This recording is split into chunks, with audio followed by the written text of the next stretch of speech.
Yo les amis, j'espère que vous allez tous très bien. Très content de vous retrouver pour cette nouvelle vidéo. On a nos groupes pour la Coupe du Monde 2026, la Coupe du Monde nord-américaine qui va aussi lancer ce nouveau format à 48 équipes.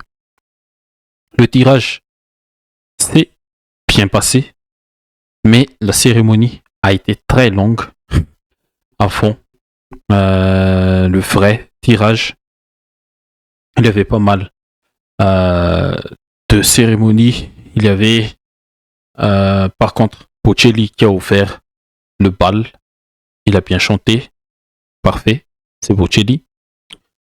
Trump qui reçoit des distinctions de la part de la FIFA. Je sais pas, est-ce que ça mérite sa place dans une cérémonie comme ça, mais la cérémonie a été très longue.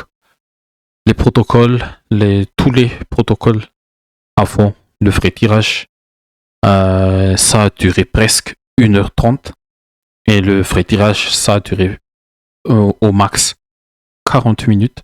Mais on a l'essentiel, on a nos groupes, tous les groupes de du groupe A au groupe L. On a toutes les équipes placées dans ces groupes-là. Et je vais vous donner un peu mon ressenti, ma première réaction à chaud. Et comme d'habitude, je vous invite déjà à liker la vidéo et surtout à vous abonner si vous ne l'êtes pas encore. Et je vous remercie pour ceux qui sont passés sur le live. Encore désolé pour les petits bugs, les gros bugs à cause de l'environnement qui n'est pas du tout optimal. Mais je vous remercie quand même. Au total, on a eu plus de 100 vues. Et c'est pas mal, c'est pas mal. Mais merci encore. Et du coup, le résultat de ce tirage, on va les passer un par un. Et après, on va y revenir un par un encore. Dans le groupe A, on a eu le Mexique, pays hôte, avec l'Afrique du Sud, tiré du chapeau 3, la Corée du Sud en chapeau 2. Et le vainqueur du barrage européen de la fois D en chapeau 4. Dans le groupe B, Canada, le vainqueur du barrage de la voie A européenne, le Qatar et la Suisse. Dans le groupe C, le Brésil, Maroc, Haïti et l'Écosse. Dans le groupe D, le troisième groupe du pays organisateur, les États-Unis avec le Paraguay, l'Australie et un autre barragiste, cette fois-ci de la voie C de la zone Europe. Dans le groupe E, Allemagne, Curaçao, Côte d'Ivoire, Équateur. Le groupe F, Pays-Bas, Japon.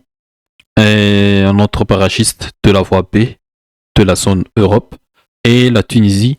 Dans le groupe G, Belgique, Égypte, Iran, Nouvelle-Zélande. Le groupe H, Espagne, Cap-Vert, Arabie Saoudite, Uruguay. Le groupe I, on va y revenir, c'est le groupe le plus intéressant. La France avec le Sénégal, la Norvège et le barragiste numéro 2 des barrages intercontinental. Le groupe J, le champion du monde en titre, l'Argentine avec l'Algérie, l'Autriche et la Jordanie. Le groupe K, l'avant-dernier groupe, le Portugal avec soit la Nouvelle-Calédonie, la Jamaïque et la RDC avec l'Ouzbékistan, la Colombie et le dernier groupe, l'Angleterre, Croatie, Ghana, Panama. Et du coup, si on revient un peu, non, ça c'était les chapeaux, il n'y a plus rien. Si on revient un peu pour chaque groupe, je pense que attendez un peu.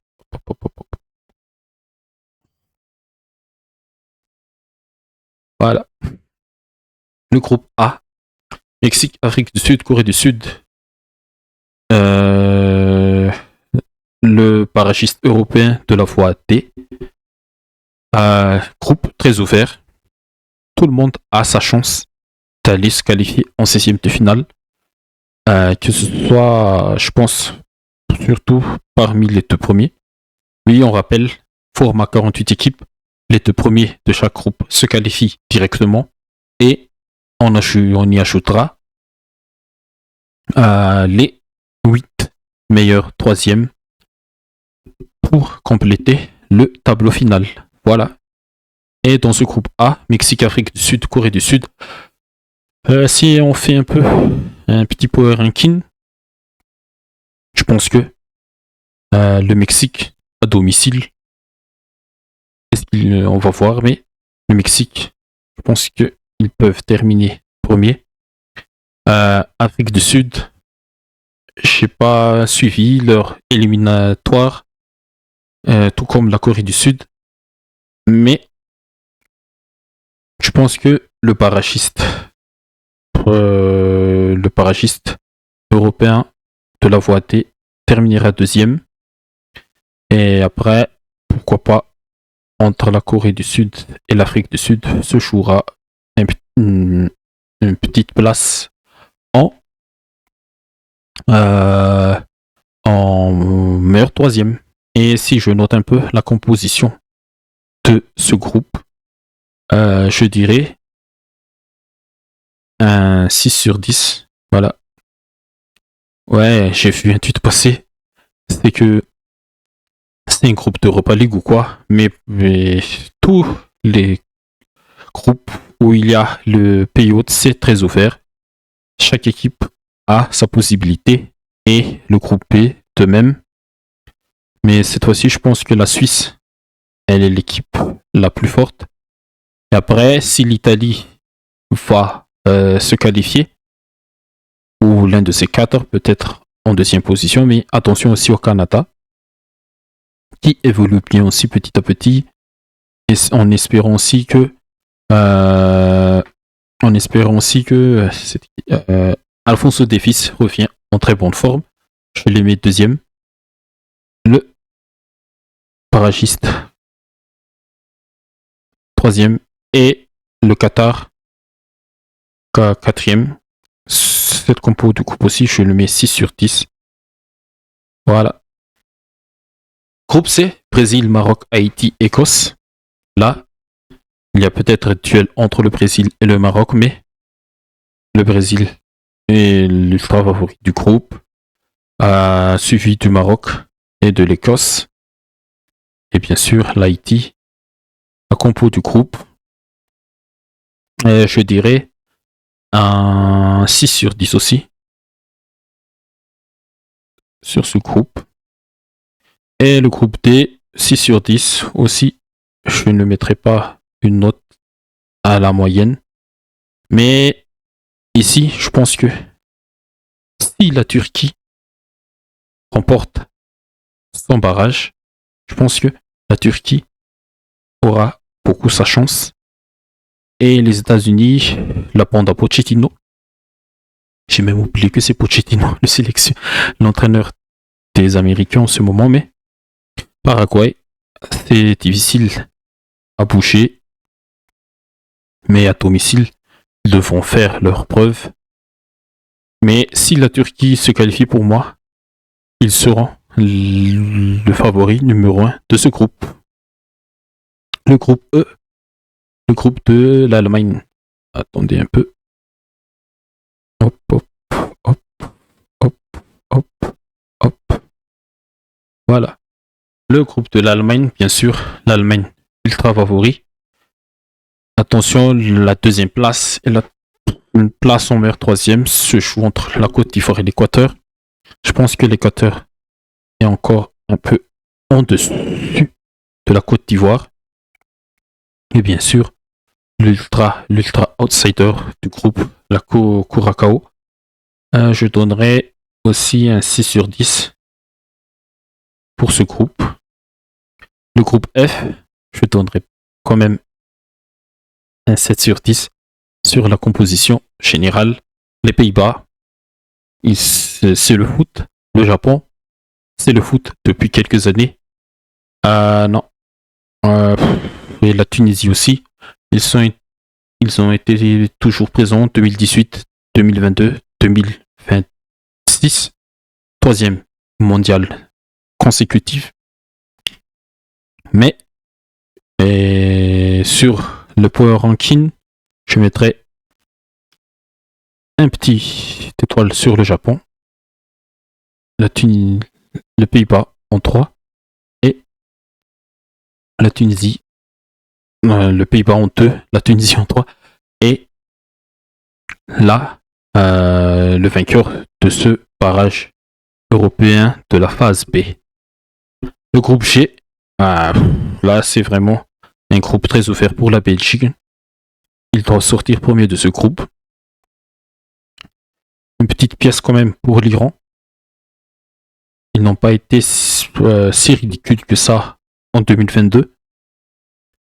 Et c'est pourquoi que je les mets un peu en dessus de l'Égypte. La note globale du groupe à cet instant, 6 sur 10. Le groupe H, un groupe qui m'intrigue beaucoup.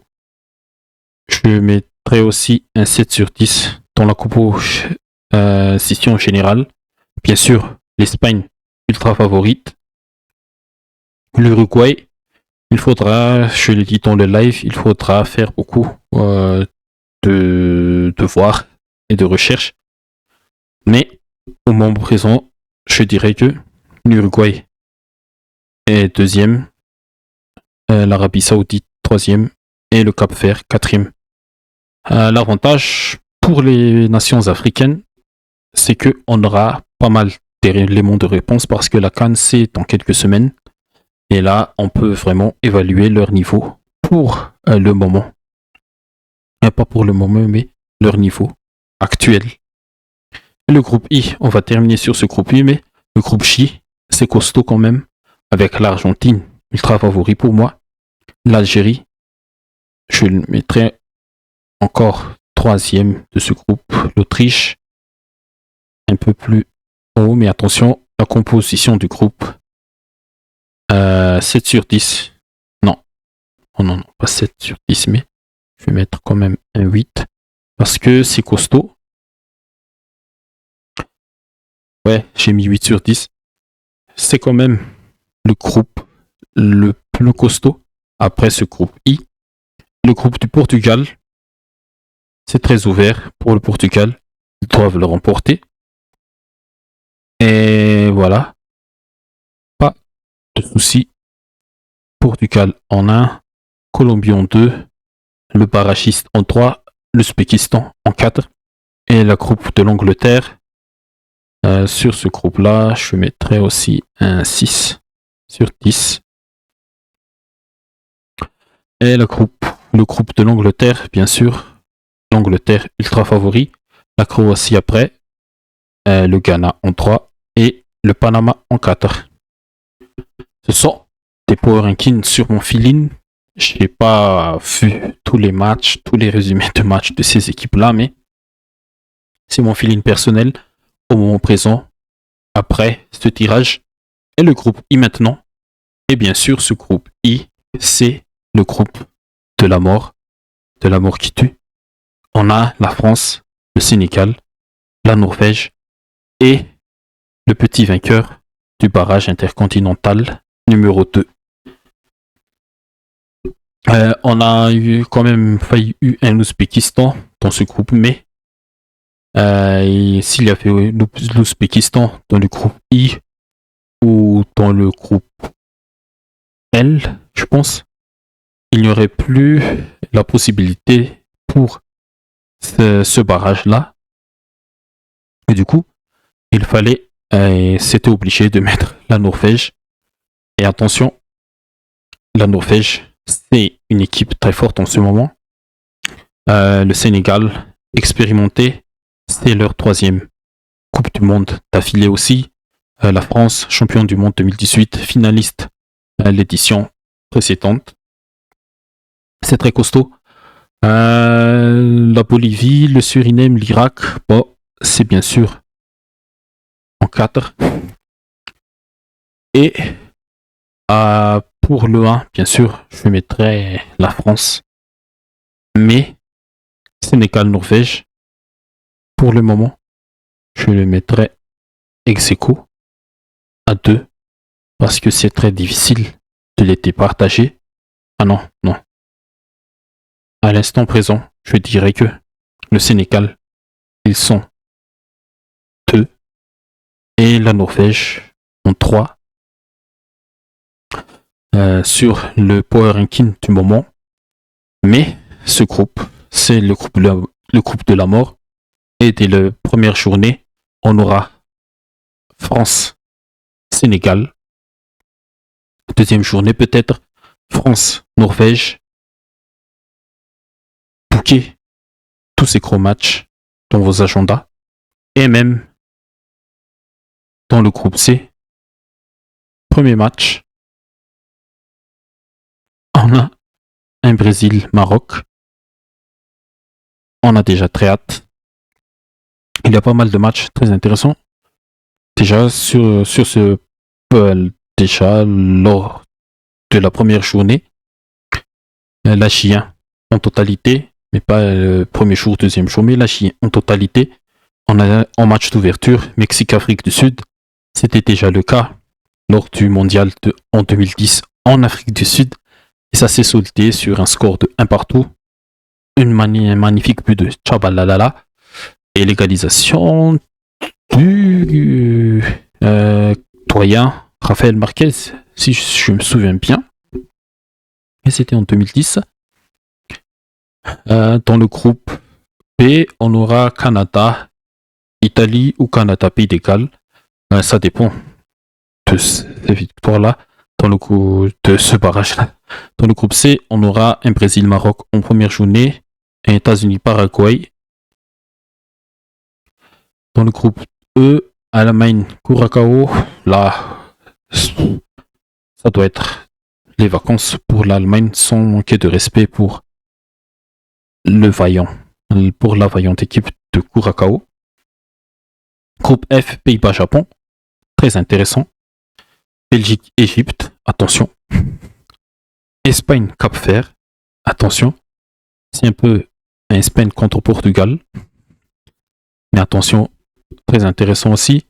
Bien sûr, France-Sénégal, le remake de 2022. Dans le groupe J, première journée, Argentine-Algérie. Est-ce que Messi sera face au... Ah, attends, il y a un petit touche. Est-ce que Messi il sera face aux Argentins, là? Ah, pas Argentin, mais face à la bande de Riyad Mahrez. Ça, c'est très fort pour l'histoire de cette compétition. Portugal contre un barragiste. Ouais, ça peut aller. Angleterre-Croatie aussi en première journée. C'est pas mal. Et si on va dire, les chapeaux 1, à part les pays hôtes, terminent tous première de leur groupe. Bon, on a déjà la règle de si la France termine première de la groupe, il n'affrontera pas l'Angleterre qu'en finale parce qu'ils seront tous opposés. L'autre dans l'autre tableau et l'autre équipe dans l'autre moitié.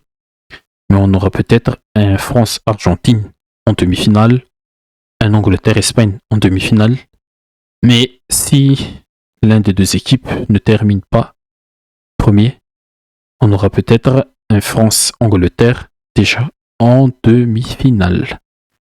Mais si c'est mastodonte, c'est top 4, on va dire, les mastodontes du chapeau 1 terminent tous à la première place.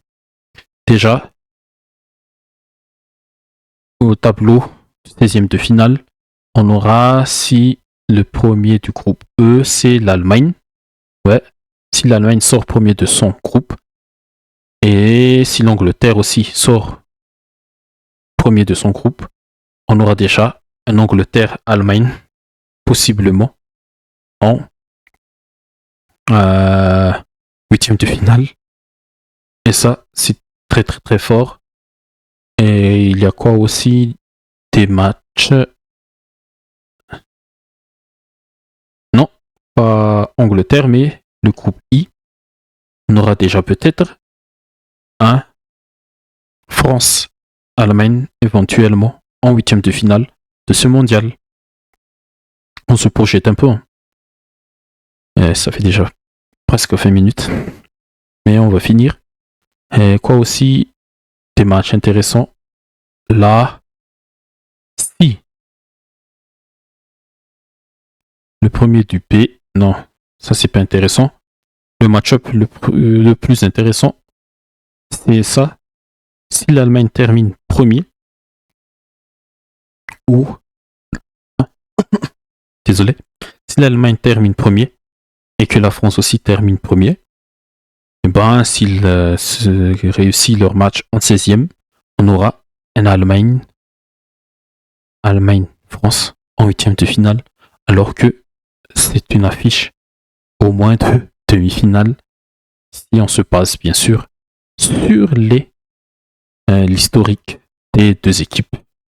Mais voilà, petite réaction à chaud.